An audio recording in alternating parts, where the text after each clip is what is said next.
తట్టుకొని తగ్గించుకొని జనసేనను తగ్గించుకొని, ఎందుకంటే నాకు వైసీపీ వ్యతిరేక ఓటు చీలడం ఇష్టం లేదు. ఆ మాట ఎందుకన్నాను, నాకు సరదా కాదు. ఇక్కడ ఇంతమంది యువత, ఆడపడుచులు, యువతులు, పెద్దలు, మహిళలు, యువకులు ఉన్నారు. ప్రతి ఒక్కరిని మోసం చేసిన ఈ ప్రభుత్వాన్ని గద్దె దింపకపోతే నాకేం జరగదు, చంద్రబాబు గారికి ఏం జరగదు, ఏ రాజకీయ నాయకులకి వెళ్ళిపోతారు. కానీ నాకున్న ఇక్కడ నుంచున్న యువతులు కానీ, ఆడపడుచులు కానీ, ఇక పక్కన కూర్చున్న యువకులు కానీ, మేడల పైన మిద్దెల పైన ఉన్న పెద్దలు, యువకులు కానీ, రైతాంగం కానీ, మనకి చేతి పరిశ్రమల వారు కానీ, ఉద్యోగస్తులు కానీ అందరూ కూడా నలిగిపోతారు. ఒక తప్పు మన కళ్ళ ముందు జరుగుతున్నప్పుడు చూస్తూ చేతులు కట్టుకొని కూర్చోవడం నాకు అలవాట్లేదు. అలాగే ముఖ్యంగా ఉత్తరాంధ్ర ఉపాధి అవకాశాలు దెబ్బతింటా ఉన్నాయి. ఉత్తరాంధ్ర వెనుకబాటుతనం తెలుసు. విజయనగరం వలసలకి మారుపేరైంది. ఇక్కడ వలసలు ఆగాలి, ఉత్తరాంధ్ర వలసలు ఆగాలి, శ్రీకాకుళంలో వలసలు ఆగాలి, విజయనగరంలో వలసలు ఆగాలి, ఇక్కడ పరిశ్రమలు రావాలి, ఇక్కడ యువతి యువకులకి ఉపాధి అవకాశాలు రావాలి. అదే బలమైన ఆలోచన తీసుకొని నేను పొద్దున ప్రకటించాను. నెల్లిమర్లకు సంబంధించి నాకు పోయినసారి పోరాటం వచ్చినప్పుడు 10,000 మంది పనిచేసే జూట్ కర్మాగారం మూసివేయబడింది. దీన్ని ఎవరికి చేసుకునే వాళ్ళు లేరు. అంటే ఈ రోజున పనిచేయడానికి మనుషులు ఉన్నారు. జూట్ ఉంది ఒకవైపు, కానీ ఎక్కడో బంగ్లాదేశ్ నుంచి ఇంపోర్ట్ చేసుకుంటా ఉన్నాం. ఒకవైపు పనిచేయడానికి కార్మికులకు లేదు, పండించిన పంటకి గిట్టుబాటు ధర లేదు. ఇవన్నీ ఎన్డీఏ ప్రభుత్వం రాగానే, తెలుగుదేశం, జనసేన, భారతీయ జనతా పార్టీ రాగానే దీన్ని జూట్ మిల్ ని ఇక్కడే ఉండేలా చేస్తాం, తెరిపించేలా చేస్తాం. అలాగే ఎన్డీఏ కూటమి ముఖ్య లక్ష్యం ప్రతి చేతికి పని, వయసు వచ్చిన ప్రతి యువతి యువకులకి పని కావాలి, ప్రతి చేనుకి నీరు కావాలి. ఇది జనసేన బీజేపీ ఉమ్మడి కూటమి లక్ష్యం. నెల్లిమర్ల మొట్టమొదటిగా పోయినసారి వచ్చినప్పుడు జగన్ రాగానే ఈ దేశం రాముని కొలుస్తుంది. రామాలయం లేని ఊరుండదు ఇక్కడ. నేను ఎప్పుడు కూడా అన్ని మతాలకి సమానంగా గౌరవించేవాడిని, అన్ని ధర్మాల్ని పరిరక్షించేవాడిని. అలాంటిది మనకి రామతీర్థంలో శ్రీరామచంద్రుల వారిని విగ్రహం తల నరికేసి ఆ పూజారి గారు ఇలా పట్టుకొని ఆ ఏడుస్తున్న చిత్రం ఉండిపోయింది గుండెల్లో. చాలా బాధ కలిగించింది. అది ఏ దేవత విగ్రహం అయినా ఉండొచ్చు, ఏ మందిరం తాలూకు అయినా ఉండొచ్చు, కానీ ఈ రోజుకి ఒక్క చర్య తీసుకోలేదు. దానికి కారణం ఏంటి? మనలో మనం కొట్టుకోవాలి, మత కలహాలు రావాలి, అప్పుడు తను ఏరికలో ఉండొచ్చు, పాలన చేయొచ్చు.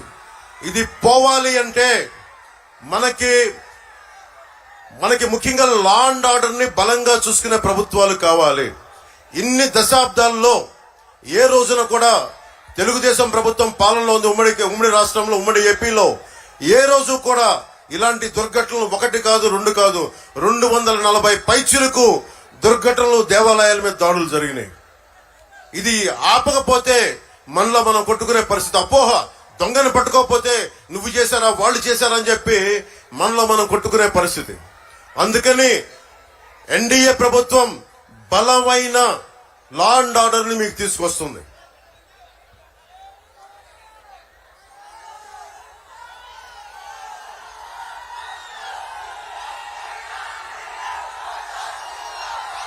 నెల్లిమర్లలో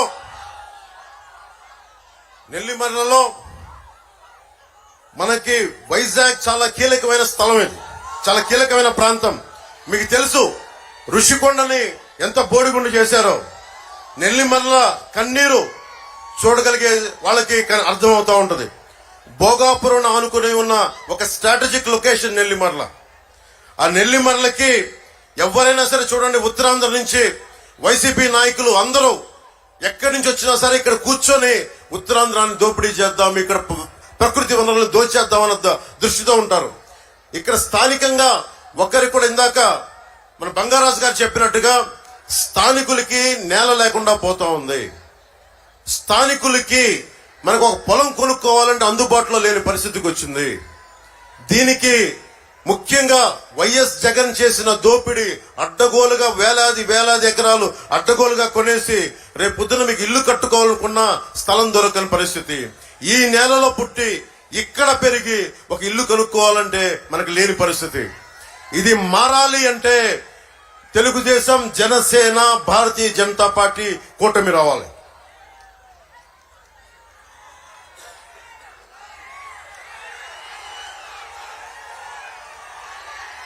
బోడుకొండ అప్పలనాయుడు గారు, బొత్స గారి ఆయన ఎక్స్టెండెడ్ హ్యాండ్ అంటారు.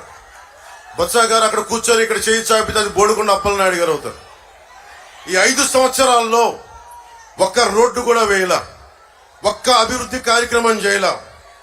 మట్టి, ఇసుక, ఆఖరికి మత్స్యకారుల భరోసా కూడా, నెల్లిమర్ల ఎంపీపీ భూములు ఇలా ఎలా దొరికితే అలా దోచేశారు. భోగాపురం నేను 2019లో చంద్రబాబు నాయుడు గారు భోగాపురం ఎయిర్పోర్ట్ కడుతున్నాం, నెంబర్ ఆఫ్ ఎయిర్పోర్ట్స్ కావాలి. అటు కర్నూలు ఎయిర్పోర్ట్ ప్రారంభమైన తర్వాత భోగాపురం ఎయిర్పోర్ట్ అంటే నా దృష్టికి ఒకటే వచ్చింది, ఈ భూముల్ని అడ్డగోలుగా కొంతమంది చేస్తారు. ఇక్కడికి వచ్చినప్పుడు నేను భూముల్లో అవకతవకలు అడిగాను తప్ప, మనకి వైఎస్ జగన్ చెప్పింది ఏంటంటే అసలు వైజాగ్ ఎయిర్పోర్ట్లో ఈగలు తొలుకునే ఎయిర్పోర్ట్ ఇంకొక ఎయిర్పోర్ట్ ఎందుకు అవసరం అని. అంటే ఒక మాట మనిషి చెప్పినప్పుడు ప్రతిపక్షంలో అందరూ ఏమనుకుంటారు, నిజమే అకారణంగా చేస్తారని అనుకుంటారు కదా. అలాగే ప్రతిపక్షంలో ఉండగా జగన్ అన్న మాటలు ఎగ్జాక్ట్ గా ఇవి. వైజాగ్ ఎయిర్పోర్ట్ లో ఈగలు తోలుకుంటుంటే ఈ భోగాపురం ఎయిర్పోర్ట్ అవసరమా అన్న వ్యక్తి అధికారంలోకి వచ్చాక మళ్ళీ మొదలు పెట్టాడు. భోగాపురం ఎయిర్పోర్ట్ క్యాన్సిల్ అయ్యిందని చెప్పాడు, ఇన్సైడర్ ట్రేడింగ్ జరిగిందని చెప్పాడు.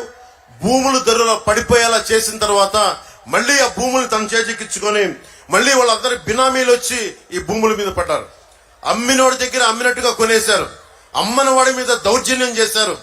మొత్తం భూములు చేతుల్లోకి తీసుకున్నాక మళ్ళీ చెల్లికి మళ్ళీ పెళ్లినట్టుగా చంద్రబాబు గారు ఏ స్థలంలో ఎయిర్పోర్ట్ శంకుస్థాపన చేశారో అదే ఎయిర్పోర్ట్ లో మళ్ళీ భూముల రేట్లు పెంచి మళ్ళీ అక్కడే కూర్చొని శంకుస్థాపన చేశాడు.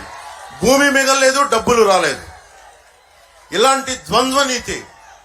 మనకి రాజధాని ఏమో అమరావతికి 35,000 కాదు 50,000 ఎకరాలు కావాలని చెప్పిన వ్యక్తి 3 రాజధానులు అని చెప్పాడు. ఉత్తరాంధ్ర వెనకబడిపోతుందని చెప్పాడు.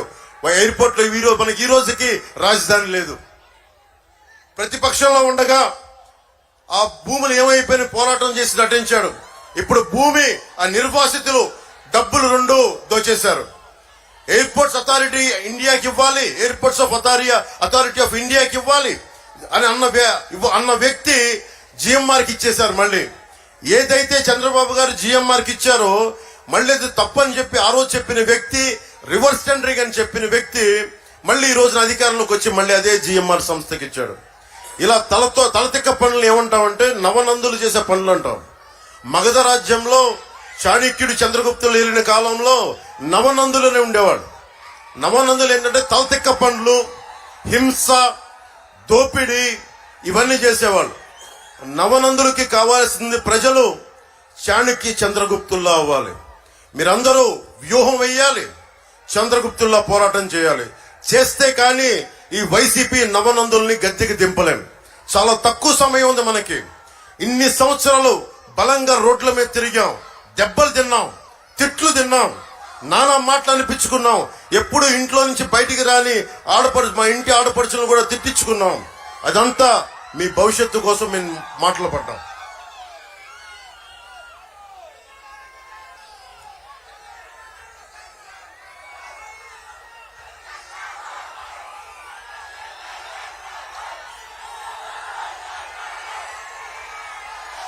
ముఖ్యంగా తారక రామ తీర్థ సాగర్ ఈ ప్రాంత వాసులకి తీరని కళ.